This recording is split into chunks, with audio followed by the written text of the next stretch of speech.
بسم اللہ الرحمن الرحیم الحمد للہ رب العالمین والصلاة والسلام علی سیدنا نبینا مولانا محمد وعلی آلہ واصحابہ وازواجہ وذریاتہ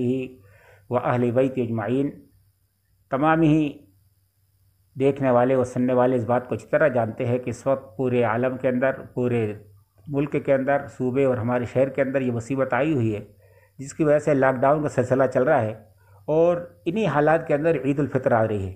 تو عید الفطر کے تعلق سے علماء سے مشورہ کر کے یہ بات طے کی گئی ہے، اور بلکہ پورے ہندوستان کے علماء نے یہ بات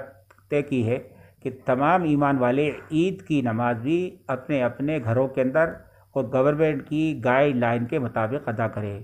عید کی نماز گھروں کے اندر ادا کی جا سکتی ہے، 4 لوگ 5 لوگ مل کر پڑھ لیں، اور اس کے بعد ایک خطبہ دیا جاتا ہے، تو خطبہ اگر یاد ہے تو زبانی دے دیں، ورنہ دیکھ کر بھی پڑھ سکتے ہیں، اور اگر خطبہ چھوڑ بھی دیا جائے تو انشاءاللہ نماز ادا ہو جائے گی، یا کم از کم امام صاحب کھڑے ہو کر اگر 3 مرتبہ قل هو اللہ شریف پڑھ دیں گے خطبے کی نیت سے تو انشاءاللہ خطبے کا ثواب مل جائے گا۔ تو اس لیے تمامی حضرات، بھوپال کے لوگوں سے خاص طور سے یہ بات کہنا ہے کہ بھوپال کے حضرات 6:15 کے بعد اپنے اپنے محلوں کے اندر عید کی نماز ادا کر لے۔ اور ہمارے یہاں پر سب جانتے ہیں کہ یہ ایک رواج کی بات ہے کہ عید کے دن، عید کے بعد عام طور سے مصافحہ کرتے ہیں، معانقہ کرتے ہیں۔ تو اس وقت جو گورنمنٹ کی گائیڈ لائن ہے اور علماء کا جو